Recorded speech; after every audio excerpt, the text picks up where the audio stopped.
Hello, hi, welcome all the competitive warriors and would-be teachers. This is your Kiran Kodmuru. Welcome back to School Assistant Biological Science content classes. So ఇప్పటివరకు అయినటువంటి అన్ని classes కూడా 8th and 9th class text books అయితే complete చేయడం జరిగింది. దానికి సంబంధించినటువంటి అన్ని వీడియోస్ కూడా డిస్క్రిప్షన్లో ఇవ్వడం జరిగింది. అండ్ 10th అయితే అవుతున్నాయి, దానికి సంబంధించినవి కూడా ఇచ్చాను. సో ఎవరైనా మిస్ అయినట్లయితే డిస్క్రిప్షన్లో ఉన్నాయి, చూడండి. అండ్ ఇంకా వచ్చేసి మెథడాలజీ క్లాసెస్ కూడా అవుతున్నాయి, bioscience school assistant methodology. So అవి మాత్రం పేమెంట్ క్లాసెస్. ఎవరైనా కావాలంటే నన్ను కాంటాక్ట్ చేయొచ్చు, ఏం చేయాలని చెప్తాను. అండ్ ఈరోజు సెషన్లో వచ్చేసి 10th క్లాస్లో చూస్తూ ఉన్నాము, అదేంటంటే రీప్రొడక్షన్ యూనిట్ చూస్తున్నాము. ఆల్రెడీ హ్యూమన్ బీయింగ్స్లో అండ్ ఫ్యూ యానిమల్స్లో మనకి ఏంటంటే అసెక్షువల్ రీప్రొడక్షన్ ఏంటి, సెక్షువల్ రీప్రొడక్షన్ ఏంటి అనేది చూడడం జరిగింది.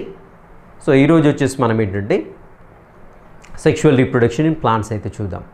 సో మొక్కల్లో లైంగిక ప్రత్యుత్పత్తి ఈ విధంగా జరుగుతుంది. సో మొక్క యొక్క భాగాలు ఏంటి, ఏ భాగాలు ఈ యొక్క ప్రత్యుత్పత్తిలో ఉపయోగపడతాయో తెలుసుకుందాం. అండ్ అన్నిటికంటే ముఖ్యంగా ముందుగా లాస్ట్ నాకు వాట్సాప్లో రాహుల్ గారు ఒక క్వశ్చన్ అడగడం జరిగింది, ఒక ఆస్పిరెంట్. సో మనకి ఏదైతే బాహ్య ఫలదీకరణం ఉందో, బాహ్య ఫలదీకరణంలో జీవులు వాటి యొక్క అండాల్ని, శుక్రకణాల్ని బయటి వాతావరణంలో విడుదల చేస్తాయి. కాబట్టి ఇది పూర్తిగా ప్రకృతి చేత నియంత్రించబడుతుంది. కాబట్టి అవి ఎక్కువ సంఖ్యలో కొన్ని మిలియన్ల కొద్ది ఉత్పత్తి చేస్తాయని చెప్పడం జరిగింది, రైట్? సో మన టెక్స్ట్ బుక్లో ఉంది. అండ్ ఇంపార్టెంట్ పాయింట్ కూడా అది. మరి క్వశ్చన్ ఏం వేశారంటే, క్వశ్చన్ ఏం అడిగారని చూసినట్లయితే, మరి అంతర ఫలదీకరణంలో మనకి మిలియన్ల సంఖ్యలో శుక్రకణాలు ఎందుకు ఉత్పత్తి అవుతాయి? ఫుల్ సేఫ్ జోన్లో ఉంటాయి కదా. సో అలా ఉత్పత్తి కావడానికి గల కారణం ఏంటి అనేసి క్వశ్చన్ చేయడం జరిగింది. ఎస్, ఇక్కడ మనము క్వశ్చన్ అయితే బ్యూటిఫుల్ క్వశ్చన్ అండి, మంచి టాక్టిక్ క్వశ్చన్.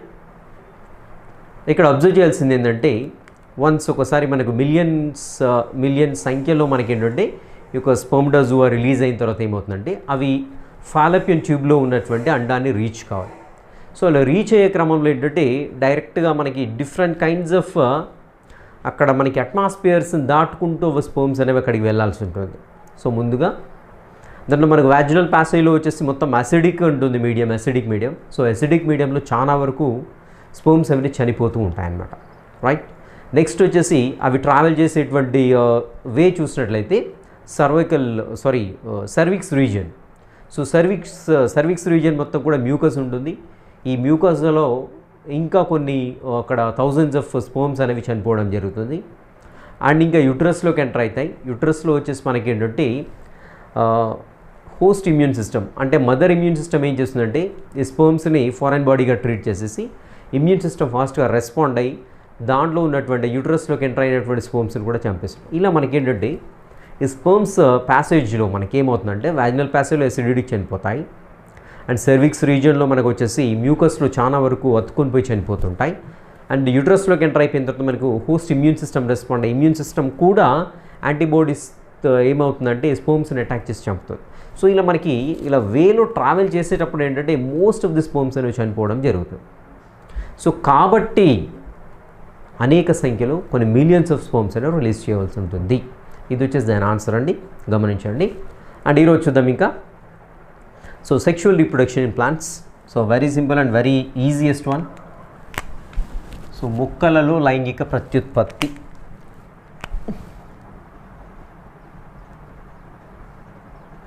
మొక్కల్లో లైంగిక ప్రత్యుత్పత్తి.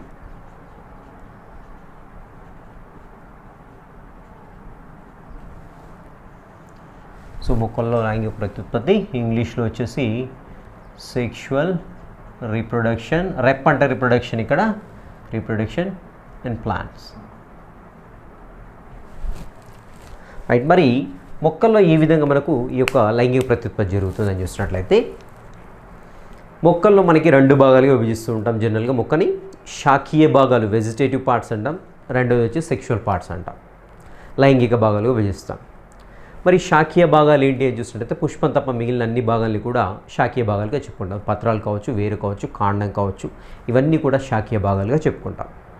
అండ్ పుష్పం వచ్చేసి మనం ఏమంటే లైంగిక భాగంగా చెప్పుకుంటాం. Why do call it as the sexual part అంటామంటే చూసినట్లయితే దాంట్లో మనకి పురుష ప్రత్యుత్పత్తికి సంబంధించిన అవయవాలు లేక స్త్రీ ప్రత్యుత్పత్తి అవయవాలు ఉంటాయన్నమాట.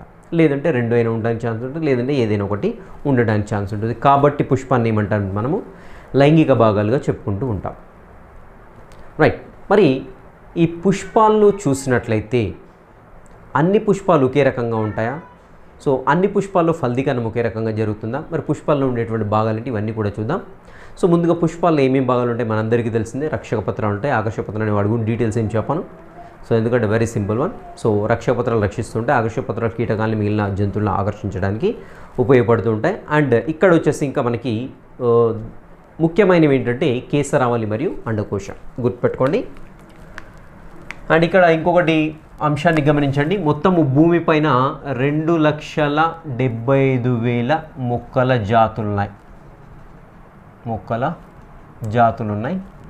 సో దీంట్లో మోస్ట్ ఆఫ్ ది ప్లాంట్స్ వచ్చేసి అన్ని ఫ్లవరింగ్ ప్లాంట్సే, అంటే చాలా ఎక్కువ భాగము పుష్పించేటువంటి మొక్కలు. సో వాటిల్లో మనకి హిమాలయాల్లో ఉండేటువంటి సాల్ వృక్షం గుర్తుపెట్టుకోవాలి, వీటి పేర్లు ఇవ్వడం జరిగింది. అండ్ ఇక్కడ వచ్చేసి నెక్స్ట్ సహారా ఎడారిలో జైంట్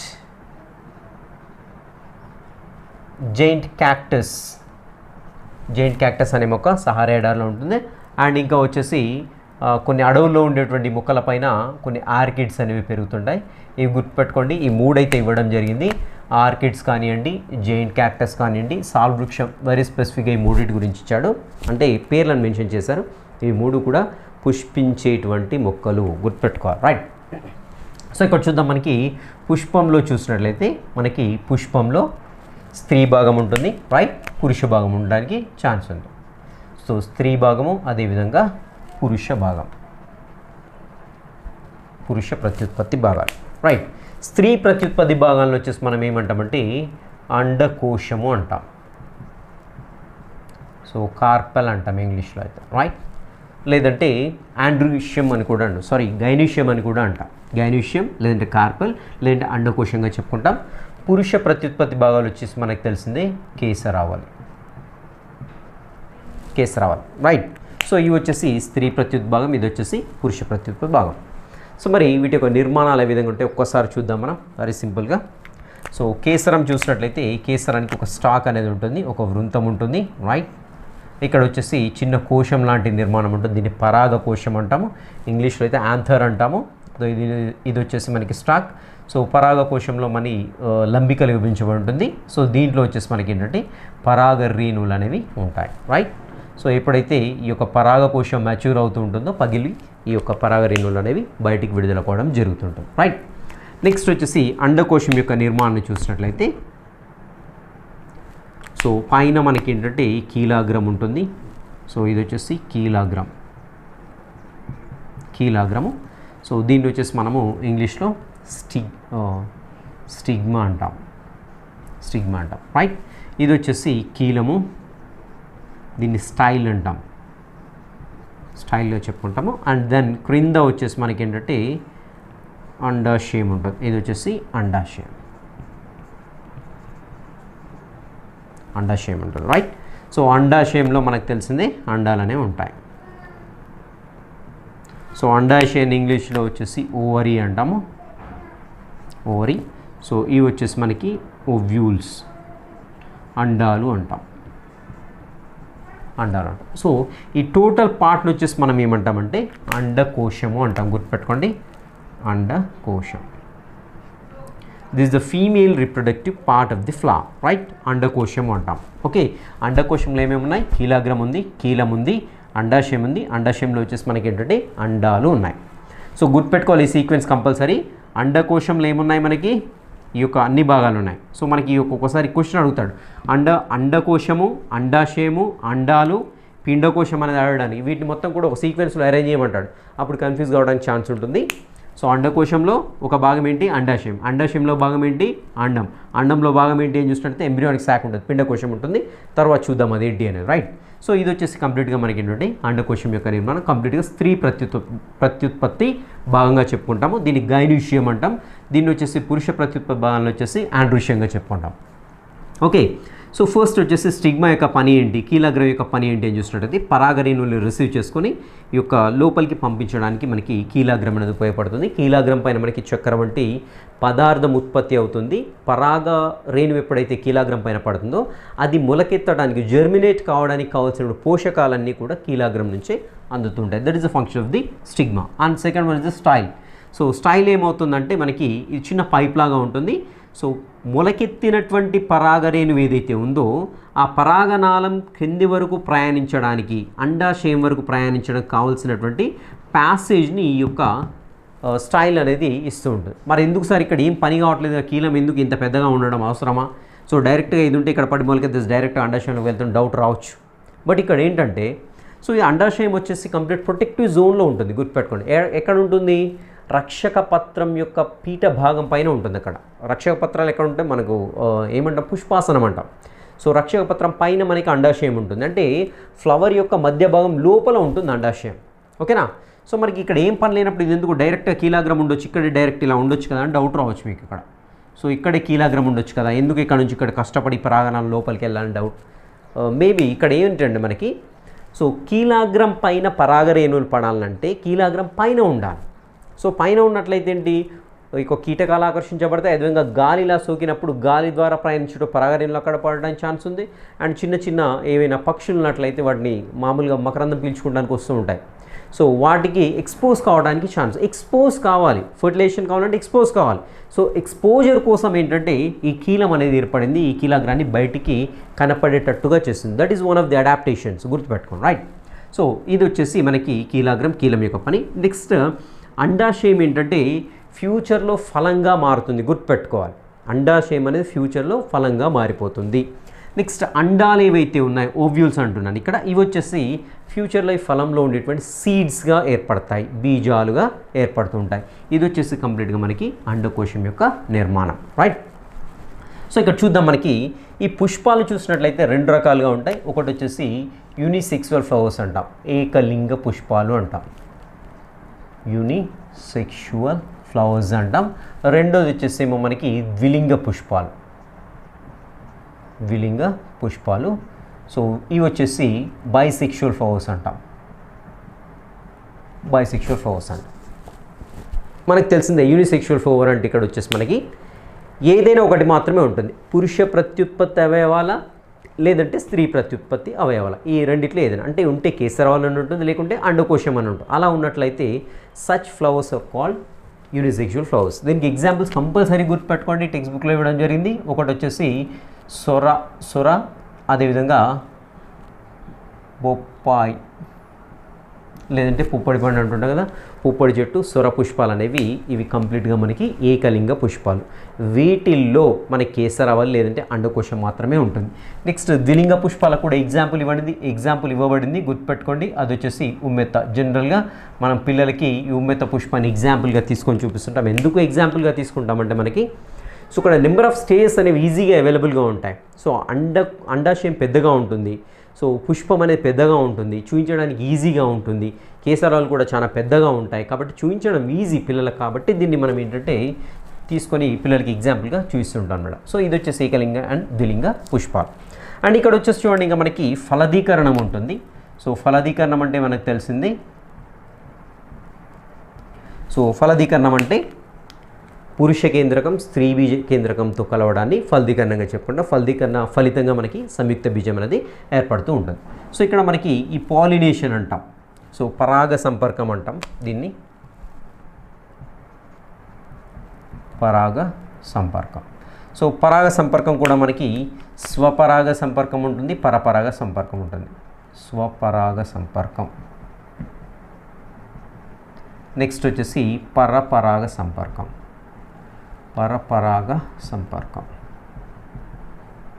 సో దీన్ని వచ్చేసేమో సెల్ఫ్ పాలినేషన్ అంటాం, దీన్ని వచ్చేసేమో క్రాస్ పాలినేషన్గా చెప్పుకుంటాం. ఏంటి సెల్ఫ్ పాలినేషన్ అంటే, క్రాస్ పాలినేషన్ అంటే అని చూసినట్లయితే, సెల్ఫ్ పాలినేషన్ అంటే అసలు మనకి పరాగ సంపర్కం అంటే పాలినేషన్ అంటే ఏంటంటే పరాగరేణువు కీలాగ్రాన్ని చేరడాన్ని మనం ఏమంటామంటే ఫలదీకరణంగా చెప్పుకుంటాం. పరాగ సంపర్కం అంటాం. సో ఫలదీకరణం అంటే మళ్ళీ ఇంకా అది మొలకెత్తి లోపలికి వెళ్ళేసి పురుష సంయోగ బీజం స్త్రీ సంయోగ బీజంతో స్త్రీ కేంద్రకంతో కలవడాన్ని ఫలదీకరణంగా చెప్పుకుంటాం. జస్ట్ పరాగ సంపర్కం అంటే ఏంటంటే మనకి ఇక్కడ గుర్తుపెట్టుకోవాలి పరాగ సంపర్కానికి ఫలదీకరణం తేడా అంటే ఫలదీకరణం ఏమో స్త్రీ పురుష బీజ కేంద్రకాల కలయిక. ఫలదీకరణం అంటే జస్ట్ పరాగ రేణువులు వెళ్ళేసి కీలాగ్రం మీద పడి మొలకెత్తే దాన్ని ఏమంటామంటే పరాగ సంపర్కంగా చెప్పుకుంటాం. సంపర్కం అంటే టచ్ కావడం జస్ట్. సో ఇక్కడ ఏమవుతుందో పరాగ రేణువులు వెళ్ళి కీలాగ్రం టచ్ చేస్తాయి కాబట్టి దాన్ని సంపర్కంగా చెప్పుకుంటాం, రైట్. సో ఇక్కడ స్వపరాగ సంపర్కం అంటే ఏంటంటే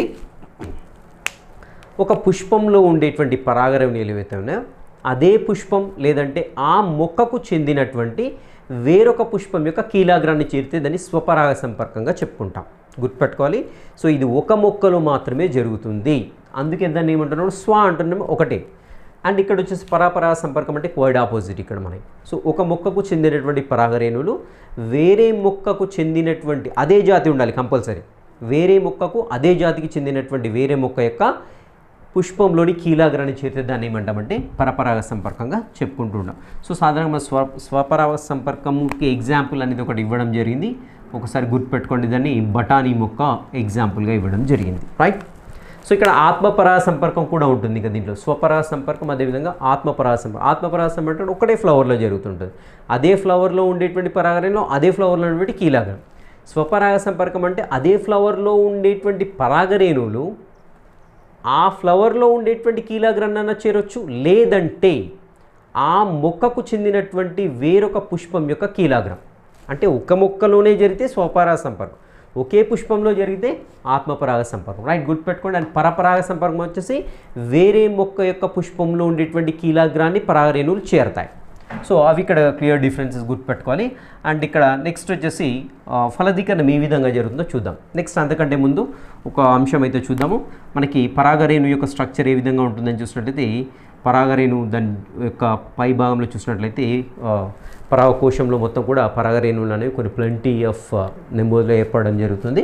సో దీంట్లో వచ్చేసి ఒక కేంద్రకం అనేది ఉంటుంది. ఎప్పుడైతే మొలకెత్తు ఉంటుందో పరాగనాళం అనేది ఏర్పడుతుంది. సో ఈ పరాగనాళం ద్వారా ప్రయాణించే కంటే ముందే ఇది ఒక కేంద్రకం అనేది రెండుగా విడిపోతూ ఉంటుంది. సో ఈ రెండు పురుష కేంద్రకాలు అనేవి యొక్క పరాగనాళం ద్వారా ప్రయాణించేసి అండకోశాన్ని చేరి అక్కడ మనకి ఫలదీకరణం అనేది జరుగుతూ ఉంటుంది. సో చూద్దాం ఏ విధంగా జరుగుతుంది ఏంటి అనేది. సో అండకోశం యొక్క నిర్మాణం ఏంటి, అండాశయం యొక్క నిర్మాణం ఏంటి, పిండకోశం యొక్క నిర్మాణం ఏంటి, దాంట్లో కణాలు ఏంటి, ఏం పనిచేస్తాయని ఒకసారి చూద్దాం, రైట్. చూద్దాం మనము స్త్రీ ప్రత్యుత్పత్తి వ్యవస్థ ఏ విధంగా ఉంటుంది మొక్కల్లో అంటే అండాశయము అండకోశం యొక్క నిర్మాణం చూద్దాం. సో అండకోశం ఆల్రెడీ గీయడం జరిగింది. సో ఇక్కడ మనకు వచ్చేసి కీలాగ్రం ఉంటుంది అండ్ కీలం ఉంటుంది, స్టైల్, అండ్ ఇక్కడ వచ్చేసి మనకి ఏంటంటే అండాశయం అనేది ఉంటుంది, రైట్. ఇది వచ్చేసి అండాశయం. సో ఓవరీ అంటాం. సో ఇది ఫ్యూచర్లో ఏ విధంగా మారుతుందంటే గుర్తుపెట్టుకోవాలి, ఫలంగా మారుతూ ఉంటుంది, ఓకే. సో దీంట్లో వచ్చేసి మనకి అండాల సంఖ్య అనేది గుర్తుపెట్టుకోండి, అండాల సంఖ్య అనేది ఆ యొక్క జాతిని బట్టి మారుతూ ఉంటుంది. సో కొన్నిట్లు చూసినట్లయితే ఒకే అండం ఉంటుంది. ఉదాహరణకు మామిడి తీసుకున్నమాట కేవలం ఒకే గింజ అనేది మనకు కనపడుతుంది కాబట్టి సో దాంట్లో మనం ఒకే అండం ఉన్నట్టుగా భావించడానికి ఛాన్స్ ఉంటుంది. లేదంటే ఇప్పుడు టమాటో తీసుకున్నాం, టమాటాలు ఏంటి మనకి అనేక గింజలు కనపడుతుంటాయి. సో దాంట్లో నెంబర్ ఆఫ్ ఓవ్యూల్స్ అనేవి ఎక్కువగా ఉంటాయని చెప్పొచ్చు. అంటే జాతిని బట్టి లోపల ఉండేటువంటి అండాల సంఖ్య అనేది మారుతూ ఉంటుంది. సే ఫర్ ఎగ్జాంపుల్ ఇక్కడ నేను ఒక 6 గీసాను. సో ఈ లోపల ఉండేది మొత్తం కూడా అండాంత కణజాలం అంటాం. దీన్నంతా కూడా రెడ్ డాట్స్ ఏవైతే పెట్టానో దీన్ని అండాంత కణజాలం అంటాం. దీంట్లో మనకి అండాలు అనేవి అండవృంతం సహాయంతో అంటిపెట్టుకొని ఉంటాయి. సో మనం టమాటా కట్ చేసినప్పుడు చాలా క్లియర్గా కనపడుతుంటాయి. ఆ యొక్క విత్తనాలు అనేవి అంటిపెట్టుకొని ఉంటాయి దానికి. జస్ట్ దాని విత్తనాన్ని ఇలా గుంజి చూడండి, మనకి ఒక చిన్న కాడ లాంటి దారం వంటి నిర్మాణం చేత అంటిపెట్టుకొని ఉంటుంది. దాన్ని అండవృంతంగా చెప్పుకుంటూ ఉంటాం అన్నమాట. సో ఇది వచ్చేసి మనకి ఏంటంటే అండాశయము, దీంట్లో అండాల నిర్మాణం. సో దీంట్లో మనం ఉండేటువంటి ఒక అండాన్ని తీసుకొని బయటికి తీసుకొని చూద్దాం, రైట్. సో దీన్ని పెద్దగా గీస్తే ఎలా ఉంటుందో ఒకసారి చూద్దాం, రైట్. సో ఇది వచ్చేసి మనకి ఏంటంటే అండవృంతము. సో ఇలా ఉంటుంది మనకి, ఇది అండవృంతం ఇది. సో ఇది మొత్తం కూడా అనేది ఇక్కడ వరకు ఇది అండవృంతం అంటాం, రైట్. సో ఈ యొక్క అండవృంతం చేత మనకి అండం అనేది కంప్లీట్గా అంటిపెట్టుకొని ఉంటుంది. ఈ అండంలో చూసినట్టయితే మనకి మధ్యలో మనకి ఎంబ్రియోనిక్ శాక్ ఉంటుంది. దీన్ని పిండకోశంగా చెప్పుకుంటాం, రైట్. సో ఈ పిండకోశాన్ని చుట్టి మనకి ఏంటంటే అండ కవచాలనే ఉంటాయి. సో ఇలా అండ కవచాలు అనేవి దీన్ని కాపాడుతూ ఉంటాయి. చూడండి ఎంత బ్యూటిఫుల్గా, ఎంత సెన్సిటివ్గా ఉంటుంది పిండకోశం. దాన్ని చుట్టి కవచాలు ఉంటాయి మళ్ళీ, రైట్. సో ఈ కవచాలు అనేవి దీన్ని నిరంతరం కాపాడుతూ ఉంటాయి. సో ఇవి వచ్చేసి మనకి ఏంటంటే ఇది పిండకోశము, రైట్. ఈ బ్లాక్లో ఏదైతే ఉందో దీన్ని పిండకోశంగా చెప్పుకుంటాం. ఎంబ్రియో సాక్ అంటాం ఇంగ్లీష్లో, ఎంబ్రియో సాక్గా చెప్పుకుంటాం. నెక్స్ట్ ఇవి వచ్చేసి కవచాలు. సో దీంట్లో వచ్చేసి మనకి ఏంటంటే మొత్తము 8 సెల్స్ ఉంటాయి, 8 న్యూక్లియై ఉంటాయి. గుర్తుపెట్టుకోండి, 8 కేంద్రకాలు ఉంటాయి, 8 కేంద్రకాలు. వెరీ ఇంపార్టెంట్, గుర్తుపెట్టుకోండి. 7 కణాలు, 3 సముదాయాలు. సో ఈ పిండకోశంలో మనకు మొత్తం కూడా 7 కణాలు ఉంటాయి. 7 కణాల్లో మొత్తం కూడా 8 కేంద్రకాలు ఉంటాయి. మొత్తం కూడా 3 సమూహాలుగా అమరి ఉంటాయి. వెరీ వెరీ ఇంపార్టెంట్, గుర్తుపెట్టుకోవాలి, రైట్. సో ఈ పిండకోశాన్ని చూసినట్లయితే ఈ పైవైపు ఉండేటువంటి 3 కణాలు ఏవైతే ఉన్నాయో వీటిని ఏమంటామంటే ప్రతిపాదిక కణాలు అంటాం. ప్రతిపాదిత కణాలు, ప్రతిపాదక కణాలు. సో ఇంగ్లీష్లో వీటిని యాంటీపోడల్స్ అంటాం. యాంటీపోడల్స్ అంటాము. సో పై వైపున ఉంటాయి ఇవి 3 కణాలు. సో ఇవేంటంటే ఎదుగుతున్నటువంటి పిండానికి మనకి పోషణకు ఉపయోగపడుతూ ఉంటాయి. నెక్స్ట్ క్రింద వచ్చేసి ఈ యొక్క పిండకోశంలో క్రింది భాగంలో వచ్చేసి మధ్యలో మనకి స్త్రీబీజ కణం ఉంటుంది ఇక్కడ, రైట్. ఇది వచ్చేసి మనకి స్త్రీబీజ కణం,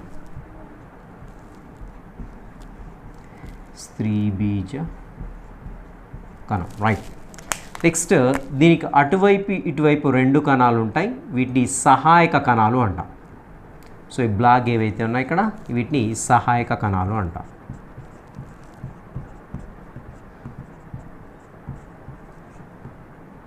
సహాయక కణాలుగా చెప్పుకుంటాం. సో ఇది వచ్చేసి ఏంటో మనకి స్త్రీ బీజకణంగా చెప్పుకుంటాం. అండ్ మధ్యలో వచ్చేసి మనకి ఒకటే కణం ఉంటుంది, బట్ దీంట్లో వచ్చేసి 2 కేంద్రకాలు ఉంటాయి. దీన్ని ద్వితీయ కేంద్రక కణం అంటాం.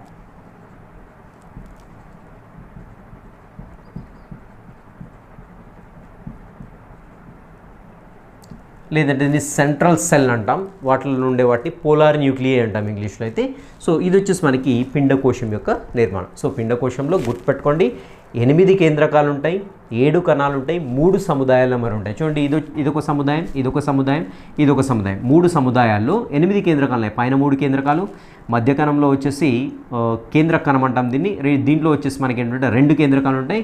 క్రింద వచ్చేసి ఒక్కొక్క కణంలో ఒక్కొక్క కేంద్రం. టోటల్గా మనకు వచ్చేసి 8 కేంద్రకాలు ఉంటాయి. 7 కణాలు ఉన్నాయి చూడండి. ఇక్కడ 3 కణాలు, మధ్యలో ఒక కణం, క్రింద వచ్చేసి 3, 7 కణాలు ఉన్నాయి. నెక్స్ట్ 3 సముదాయాలు, ఇదొక సముదాయం, ఇదొక సముదాయం, ఇదొక సముదాయం. ఈ విధంగా మనకి ఈ యొక్క కణాలు అనేవి అమరి ఉంటాయి, రైట్. సో ఇక్కడ చూడండి మనకి ఈ స్త్రీ బీజ కణంతో ఒక ఫలదీకరణం జరుగుతుంది మొక్కల్లో. అదేవిధంగా మధ్యలో ఉండేటువంటి కేంద్ర కణం ఏదైతే దీంతో మరొక ఫలదీకరణం జరుగుతుంది. సో ఏ విధంగా జరుగుతుంది ఏంటి అనేది ఒక్కసారి చూద్దాం. సో మనకి ఎప్పుడైతే ఈ యొక్క కీలాగ్రం అని చెప్పాను కదా, కీలాగ్రం పైన మనకి ఈ పరాగరేణు పడుతూ ఉంటుందో, ఈ పరాగరేణు పడి మొలకెత్తి మనకి పరాగ కోశాన్ని ఏర్పరుస్తుంది, పరాగ నాళాన్ని ఏర్పరుస్తుంది. ఇలా వచ్చినటువంటి పరాగనాళం పైనుండి ఇలా వస్తుంది. వచ్చిన తర్వాత ఇది ఈ యొక్క అండద్వారం అంటాం. చూడండి ఇక్కడ ఎంత అసలు డిజైన్ చేయబడ్డదో.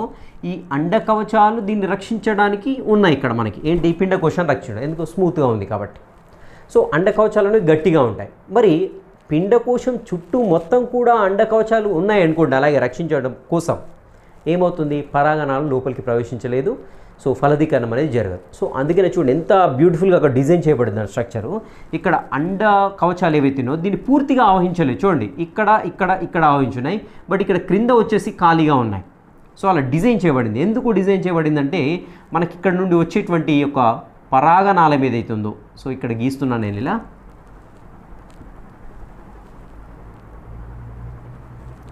సో పరాగనాళం ఈ అండద్వారం ద్వారా ప్రయాణిస్తూ ఉంటుంది. సో పైన పడి మొలకెత్తు ఉంటుంది, అండద్వారం నుంచి ఇలా ప్రయాణించేసి అండద్వారం ద్వారా ప్రయాణించేసి ఈ యొక్క పిండకోశంలోనికి చేరుతుంటుంది. పిండకోశంలో చేరగానే ఏమవుతుందంటే ఆల్రెడీ పరాగనాళంలో మనకి 2 కేంద్రకాలు ఉంటాయి. గుర్తుపెట్టుకోండి 2 కేంద్రకాలు ఉంటాయి, 2 పురుష కేంద్రకాలు ఉంటాయి. సో ఈ 2 పురుష కేంద్రకాలు కూడా ఈ యొక్క పిండకోశంలోనికి రిలీజ్ చేయబడతాయి.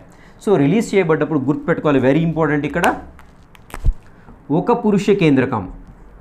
పురుష కేంద్రకం మొదటిది దేంతోటి సంయోగం చెందుతుంది అని చూసినట్లయితే స్త్రీ బీజ కణంతో సంయోగం చెందుతుంది. స్త్రీ బీజ కణం సంయోగం చెంది మనకి సంయుక్త బీజం అనేది ఏర్పడుతుంది, జైగోట్ అనేది ఏర్పడుతుంది. సంయుక్త బీజం అనేది ఏర్పడుతుంది. సో మనకి పుష్పించే మొక్కల్లో అత్యద్భుతమైన ఇంకొక క్రియ జరుగుతుంది. అదేంటంటే రెండవ పురుష కేంద్రకం. ఇక్కడ కేంద్రక కణంతో, కేంద్రక కణం అని చెప్పాను కదా, కేంద్రక కణం. సో గుర్తుపెట్టుకోండి, కేంద్రక కణం ద్వయస్థితికంలో ఉంటుంది, 2n స్టేట్లో ఉంటుంది, రైట్. సో కేంద్రక కణంతో ఫలదీకరణం జరిగి అంకురచ్ఛదం ఏర్పడుతుంది. అంకురచ్ఛదం, దీన్ని ఇంగ్లీష్లో ఎండోస్పోమ్ అంటాం. పుష్పించే మొక్కల్లో జరిగేటువంటి అత్యద్భుతమైనటువంటి ప్రక్రియ ఏంటంటే ద్విఫలదీకరణం. ద్విఫలదీకరణం అంటే ఫలదీకరణం 2 సార్లు జరుగుతుంది. జనరల్గా ఏ జీవులైనా ఒకేసారి జరుగుతుంది, బట్ పుష్పించే మొక్కల్లో వచ్చేసి మనకి ఫలదీకరణం 2 సార్లు జరుగుతుంది. మొదటి ఫలదీకరణం ఫలితంగా సంయుక్త బీజం ఏర్పడుతుంది. వెరీ వెరీ ఇంపార్టెంట్, గుర్తుపెట్టుకోండి. మొదటి ఫలదీకరణం జరిగినప్పుడు ఏర్పడేది ఏంటి అని చూసినట్లయితే సంయుక్త బీజం. రెండవసారి ఫలదీకరణం జరిగినప్పుడు ఏర్పడేటువంటిది ఏంటి అని చూసినట్లయితే ఎండోస్పోమ్ ఏర్పడుతూ ఉంటుంది. మరి ఎండోస్పోమ్ దేనికి ఉపయోగపడుతుందని చూసినట్లయితే ఆ యొక్క పిండం పెరిగేటప్పుడు, సో ఫలదీకరణంతో సంయుక్త బీజం ఏర్పడుతుంది. ఈ సంయుక్త బీజం డెవలప్ అయ్యేటప్పుడు ఏమవుతుందంటే మనకి బీజదళాలని ఏర్పడుతూ ఉంటాయి. సో కొన్నిట్లో చూసినట్లయితే అంకురచ్ఛదం పూర్తిగా బీజదళాలుగా మార్పు చెందుతుంది. గుర్తుపెట్టుకోవాలి, ఇక్కడ వెరీ వెరీ ఇంపార్టెంట్. దేంట్లో అని చూసినట్లయితే చిక్కుడిలో అంకురచ్ఛదం కంప్లీట్గా మనకి బీజదళాలుగా మార్పు చెందుతుంది. బీజదళాలుగా మార్పు చెందుతుంది. సో మరి ఇంకా చూసినట్లయితే ఆముదం,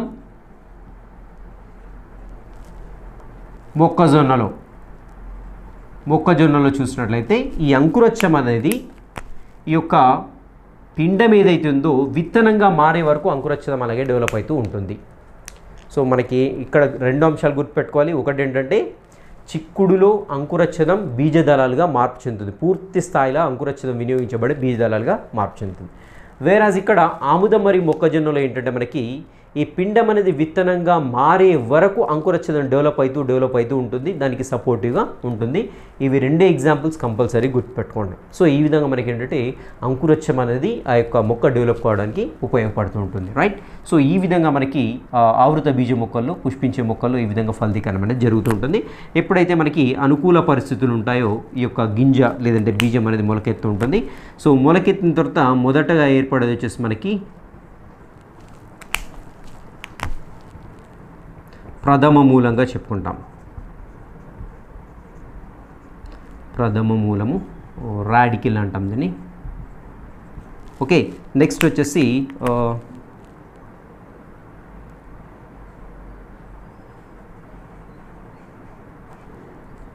ప్రథమాంకురం అంటాం దీన్ని. ప్రథమాంకురం. సో 2 ఎప్పుడైతే విత్తనం మొలకెత్తుస్తుందో అనుకూల పరిస్థితుల్లో మనకు 2 నిర్మాణాలు ఏర్పడతాయి. ఒకటి వచ్చేసి ప్రథమూలము, ఇది వచ్చేసి ఫ్యూచర్లో వేరుగా మార్పు చెందుతుంది. నెక్స్ట్ వచ్చేసి ప్రథమాంకురం, ఇది వచ్చేసి కాండంగా మార్పు చెందుతుంది ఫ్యూచర్లో. సో దీన్ని ప్లూమ్యూల్ అంటాం ఇంగ్లీష్లో, ప్లూమ్యూల్ అంటుంటాం అన్నమాట. సో బీజం ఎప్పుడైతే మనకి విత్తనం ఎప్పుడైతే మొలకెత్తు ఉంటుందో అప్పుడు మాత్రం ఏంటంటే ఈ ప్రథమాంకురం అనేది ఫస్ట్ కాదు వచ్చేది. ఫస్ట్ వచ్చేసి ప్రథమూలం వస్తుంది, వేరుగా మార్పు చెందుతుంది. నెక్స్ట్ ప్రథమాంకురం వచ్చేసి మనకి కాండంగా, అంటే ఫ్యూచర్లో బయటికి వాయుగతంగా పెరిగేటువంటి భాగం అయితే అది మొత్తం కూడా మనకి ప్రథమాంకురం. ప్రథమ అంటే మొదటిది, అంకురం అంటే చిన్న మొగ్గలాగా ఏర్పడుతూ అంకురం అంటాం. సో ఇలా ప్రథమాంకురం, అదేవిధంగా ఈ యొక్క ప్రథమ మూలం అనేవి ఏర్పడుతూ ఉంటాయి అన్నమాట. సో ఈ విధంగా మనకి జరుగుతూ ఉంటుంది మొక్కల్లో లైంగిక ప్రత్యుత్పత్తి అనేది. అండ్ ఇక్కడ మనకి ఈ యొక్క ఒడిసే మొక్కల్లో మనకు పాలినేషన్ అంటే పరాగ సంపర్కం ఏదైతే ఉందో ఈ పరాగ సంపర్కం అనేది పక్షుల ద్వారా జరుగుతుంది, కీటకాల ద్వారా, గాలి ద్వారా, నీటి ద్వారా అనేక రకాలుగా జరుగుతూ ఉంటుంది. సో ఎస్పెషల్లీ మన బుక్లో వచ్చేసి పక్షుల ద్వారా, కీటకాల ద్వారా అనేది ఇవ్వడం జరిగింది. పక్షుల ద్వారా జరిగితే దాన్ని ఆర్నిథోఫిలియా అంటాము, అండ్ కీటకాల ద్వారా జరిగితే దాన్ని ఏమంటామంటే ఎంటమోఫిలియా అంటాం. సో ఎంటమోఫిలియా అంటాం, లేదంటే ఎంటమోఫిలియా అంటే కీటకాల ద్వారా జరిగితే, నెక్స్ట్ పక్షుల ద్వారా జరిగితే మాత్రం ఆర్నిథోఫిలియా చెప్పుకుంటున్నాం. ఆ 2 గుర్తుపెట్టుకున్న అంశాలైతే. అండ్ ఇంకా ఏమైనా వీటిలో ఇంకేమైనా డౌట్లు ఉన్నట్లయితే సో అడగండి, నెక్స్ట్ క్లాస్లో నేను క్లియర్ చేయడానికి అయితే ట్రై చేస్తాను. Till the next class, have a great day.